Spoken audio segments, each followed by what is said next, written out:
Ladies and gentlemen, distinguished guests, excellencies, Ikram Saab, Ejaz Nisar, Assalamu alaikum, and a very good morning to all of you. Before I talk about the conference, I must offer my gratitude and appreciation to Ejaz, who has single-handedly created this organization, has created this ecosystem of holding conferences and bringing us all together, publishing magazine, establishing a training center. So I think Ejaz is one person among all of us who deserves a round of applause. I'm honored to have been here at this year's CEO Summit, and I'll talk about the energy sector primarily and its role in reshaping our economy. I'm aware of, we are all aware that energy has been one of the pain points of the economy in the last few years.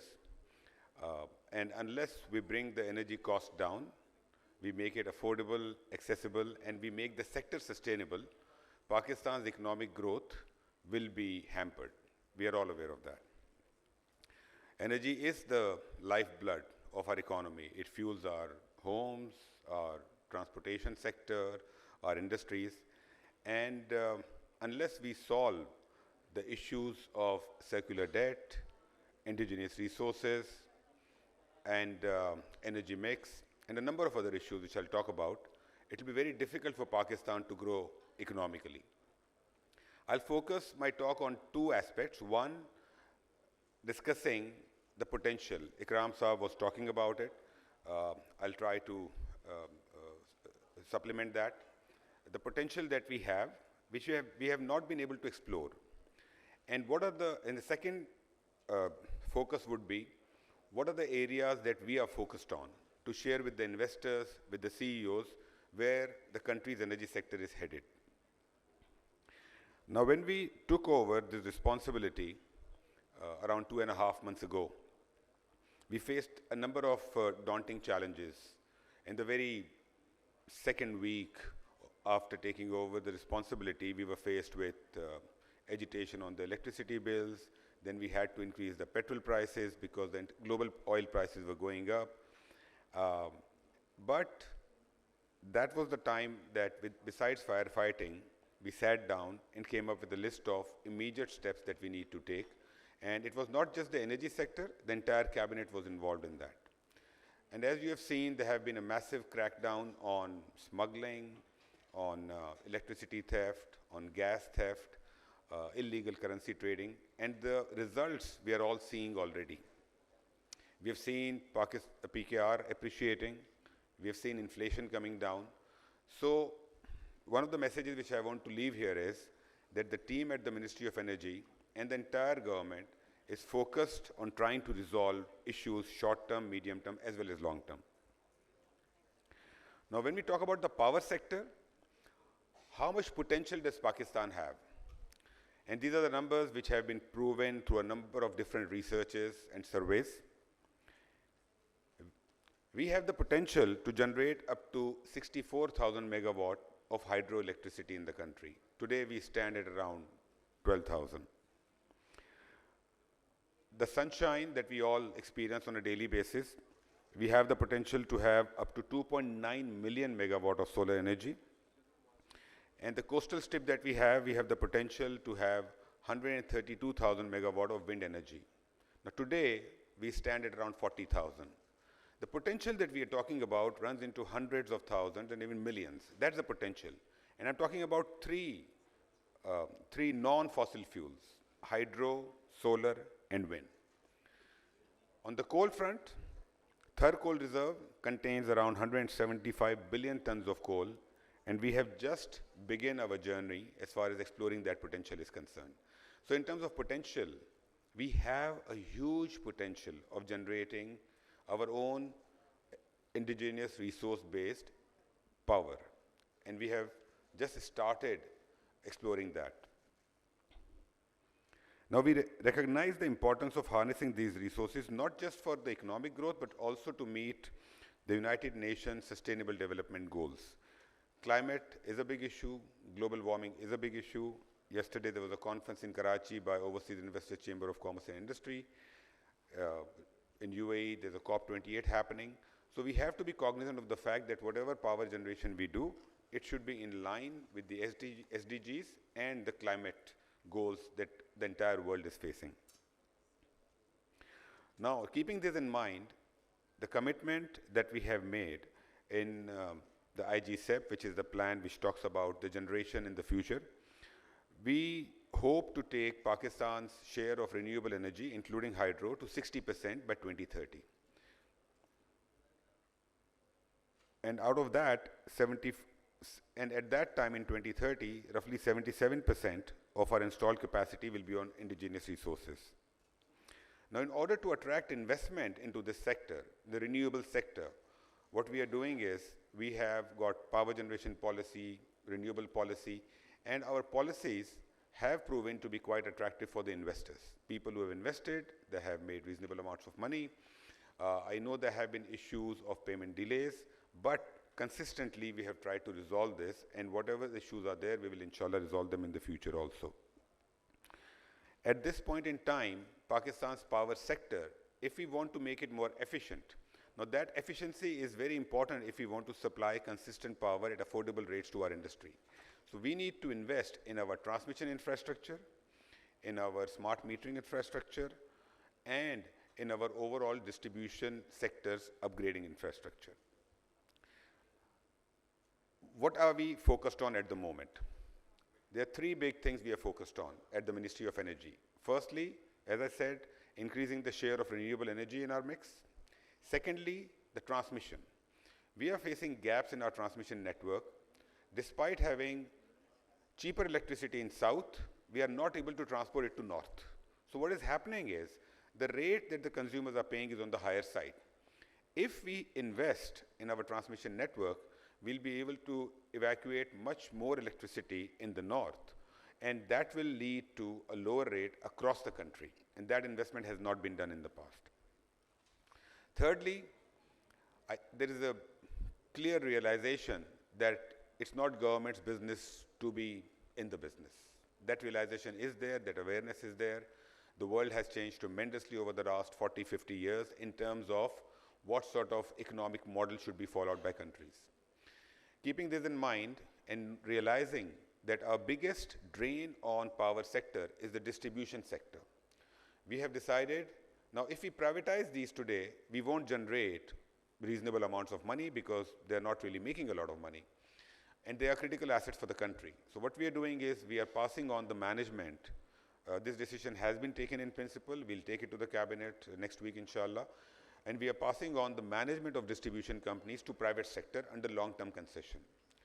A lot of infrastructure projects around the world and utilities around the world are managed under that. We are working with the World Bank and IFC to do that. And we are hoping that before this caretaker government's terms expires, we will put in place a mechanism, a roadmap, a plan, so that the next government can execute it and the distribution companies can be passed on to the private sector for management under long-term concession. So on the power, where is the big opportunity? The big opportunity is transmission, taking over DISCO's management and investing in smart meters and in renewable energy. We have advertised already for a 600 megawatt renewable energy project, solar project, and the bids will be closed on December 10th. So that's an opportunity for investors to come in and invest in that. In terms of decision making, there has been a complaint in the past from a number of investors that decision making and policy changes in Pakistan have been hurtful. So I want to share, most of you know, rather all of you probably know, that the decision making in Pakistan going forward seems to be a lot more consistent as compared to the past because of the civic forum that has been created, where all the stakeholders are sitting together, discussions are happening. So the decision-making's consistency in the future is the one which should be the biggest comfort for the investors in the future. So in the power sector, we are hoping to change our energy mix and to improve the infrastructure in a way that in the medium to long term, and it will be at least more than a year or so because these projects take a longer time to materialize, we should be able to sustain the sector and to provide affordable electricity to the consumers and the industry. In the petroleum sector, currently roughly half of our petroleum requirements are met through importing crude oil and through the refineries, and roughly half is met through imported finished products. The government has introduced 2 refinery policies, and we have seen a lot of interest in investment in refineries. We were recently in Abu Dhabi, in Russia, in China, and the interest from investors across the region is very high in investing in Pakistan's energy sector. We signed a deal for Pakistan refinery with one of the Chinese companies. So the idea is to upgrade our refineries in line with modern requirements, so that we should be able to produce more and more of our petroleum products. We should be able to refine more and more of it locally, so that helps us in saving our foreign exchange as much as possible. In terms of transportation, which roughly consumes 75% of our imported fuel, we have a target to take 30% of our vehicles on electronic vehicle system by 2030. And in terms of gas, gas is a huge provider of energy in Pakistan. We have roughly 5,500 industrial units which are dependent heavily on gas. We have recently changed gas prices in the country because the gas sector was suffering huge losses, and if we would not have done that, this year's loss alone would have been 400 billion. So looking at the way the sector was managed, what we have done is we have passed on the burden to all the consumers, including domestic, including industry, including commercial. So we have tried to make it an equitable system. In the past, the industries which were already set up in Pakistan were getting gas at a cheaper rate, and the industries which will be set up now were getting gas at a higher rate. It was not a level playing field. We have created a level playing field by providing gas to old as well as new customers in the industrial sector at the same time. We are also working on increasing the supply of natural gas towards power and industry in the future. However, for that, we need to have a new LPG policy and a framework whereby LPG supply in the country increases. Going forward, within the petroleum sector, the 2 big focuses would be LPG and exploration. We need a lot more LPG than we import. We don't have the logistical infrastructure at the moment, and we don't have a market-based policy framework to allow more and more LPG to come into the country. That's a big focus. We are working on that. And going forward, the way we are seeing it, more and more domestic consumers would be shifted in the urban centers on LPG. And we need to have investments in that. And that's a big opportunity for energy companies. Currently, the LPG sector is dominated by a number of small players. I think we need the large players and our large organizations to come into this sector. Only then we'll be able to create the infrastructure that we need. And that's where I think the big opportunity is there in the future. The second big opportunity in the petroleum sector is in terms of exploration. As I've said repeatedly on media, there was a time period when we hardly explored any of our gas fields. The policies have not been conducive. We have a policy framework whereby we can get natural gas and at the rate which makes sense for most of the explorers. However, when it requires a higher investment, it only will make sense for the investors and explorers to sell it at a higher rate than the policy rate. We don't have that framework at the moment, and we are working on creating that. So depending on the investment size and the feasibility of the exploration field, people will be able to sell their gas either to us directly or to third parties. In line with that, we are also working on introducing flare gas policy, tight gas policy, and shale gas policy. And we have hardly even begun to explore our offshore exploration potential in Pakistan. It's a huge potential. We have drilled very few fields at the moment, very few blocks at the moment, and I think that's where the big opportunity would be. Our offshore basins would be, I think, explored a lot more going forward than they have been. And I think that's where the big opportunity is there for the local companies to join hands with the international companies who have the expertise, capital, and know-how to bring them to Pakistan and engage in this activity, which is a highly profitable activity around the world.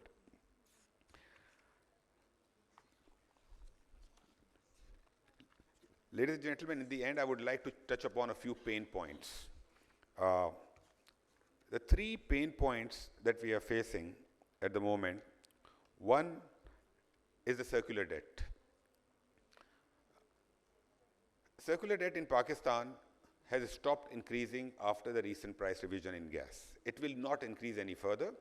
Within the petroleum sector, there will be no more losses and there will be no more increase in circular debt. In the power sector, also there will be no more increase. However, that increase is not there because we have agreed with IMF that any loss will be paid off through the budget. So in reality, there is a loss in the power sector, but paid through fiscal. But the circular debt will not increase. What do we do with the circular debt stock? That's an issue that we have to solve. Combined, we have 4,500 billion of circular debt in petroleum and energy. Now, out of that, roughly 500 billion is duplication within the power and petroleum sector, and roughly $500 billion is the circular debt within the petroleum chain, and we can clean up all of that through accounting and payments within the system. However, we'll still be left with 3,500 billion of circular debt in the energy chain. Now, that's roughly $12 billion. That's a huge amount to sort out. If we do not sort it out, the funding cost on this will be a burden on the entire energy sector. We are working on that.